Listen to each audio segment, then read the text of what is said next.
कैसे हैं आप लोग।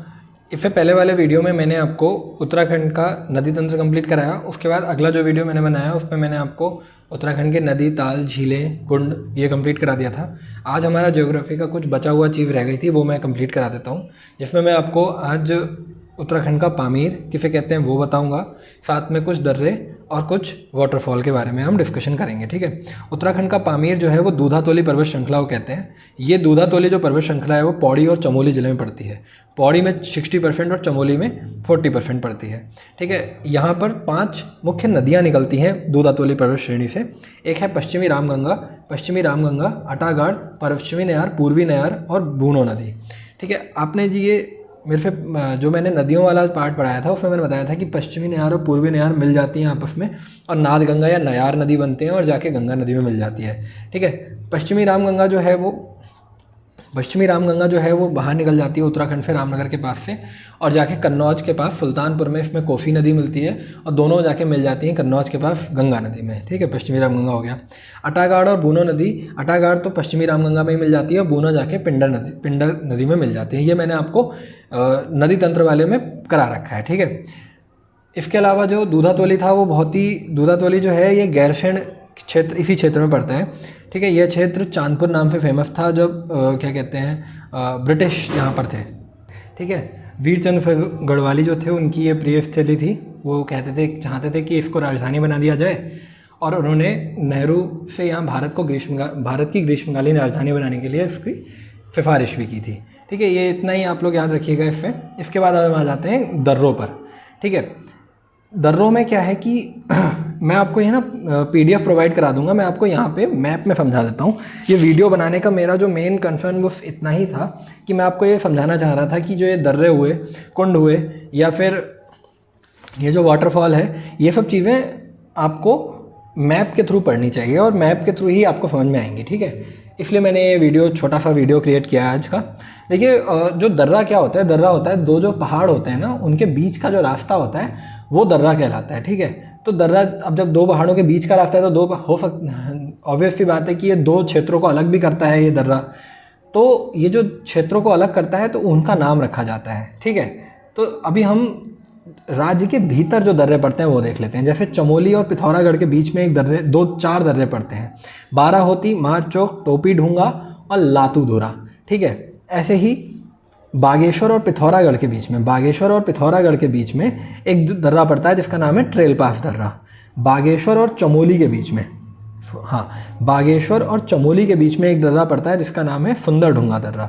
चंपावत और पिथौरागढ़ के बीच में एक दर्रा पड़ता है जिसका नाम है लाफपा दर्रा, ठीक है। उत्तरकाशी और चमोली के बीच में एक दर्रा पड़ता है जिसका नाम है श्रृंगकंठ दर्रा। ये तो हो गया राज्य के भीतर के दर्रे। राज्य के बाहर के दर्रे क्या है? पिथौरागढ़ और तिब्बत के बीच में लिपुलेख, गूंजी, मानस्या, दारमा, नवीधुरा, लिम्पिया, ऊंटा जयंती, ये दर्रे पड़ते हैं जो पिथौरागढ़ और तिब्बत के बीच में हैं। उत्तरकाशी और तिब्बत के बीच में कौन कौन से हैं? थांगला, मुलिंगला, नेलंगला और सांगचौकला, ये उत्तरकाशी और तिब्बत के बीच में है। चमोली और तिब्बत के बीच में कौन कौन से हैं? नीति, किंगरी विंगरी, माणा, बालचा, घाटरलिया, शलछल, चोरहुती और लमलम, ये दर्रे चमोली और तिब्बत के बीच में है। और भी दर्रे हैं, मैंने ये आपको थोड़ा सा शॉर्ट में बताया है, इसका PDF मैं आपको प्रोवाइड कराऊंगा, आप लोग उससे थोड़ा सा इसको याद कर लीजिएगा, ठीक है। इसके अलावा आते हैं हम लोग जलप्रपात के बारे में। जलप्रपात क्या है कि जलप्रपात हम जिला वाइज बता देता हूँ। जलप्रपात क्या है? जहाँ पे ऊपर से एकदम स्पीड से झरना जिसे कहते हैं, ठीक है। तो देहरादून जिले में एक जलप्रपात है टाइगर फॉल जलप्रपात। दूसरा है भट्टा फॉल, तीसरा है हार्डी जलप्रपात और चौथा है सहस्त्रधारा जलप्रपात। ये 4 जलप्रपात देहरादून में पड़ते हैं। टिहरी में कौन कौन सा जलप्रपात है? कैंपटी जलप्रपात, यहाँ पर है जो मसूरी में जो पर्यटक जाते हैं उनको कैंपटी जलप्रपात जाते हैं। जो कैंपटी वाटरफॉल जो है वो टिहरी जिले में पड़ता है वैसे, ठीक है। कैंपटी, टी से टिहरी ऐसे करके याद रखिएगा। चमोली में वसुंधरा प्रपात है। वसुंधरा प्रपात मैंने बद्रीनाथ के पास बताया था, ठीक है, वहीं पर है। पिथौरागढ़ में विरथी वाटरफॉल, मुनस्यारी वाटरफॉल, भुरमुनी, भेलछड़ा, गरुड़, सुरिंगाड़ और जार जिबली, ये वाटरफॉल पिथौरागढ़ में है, ठीक है। बागेश्वर में रुद्रधारी वाटरफॉल है, ठीक है। पौड़ी में गरुण चट्टी वाटरफॉल है। चंपावत में सप्तेश्वर वाटरफॉल है और उत्तरकाशी में खराड़ी और गंगनानी वाटरफॉल है। ठीक है, तो ये वाटरफॉल का एक मैंने आपको छोटा सा बता दिया।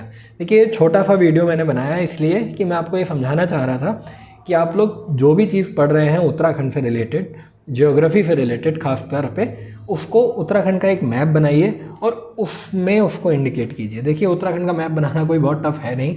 ये देखिए ऐसे करके बनाइए, ऐसे ऐसे करके, ये जो फिर बना हुआ है ये मैंने खुद अपने हाथों से ही मैप बनाया था।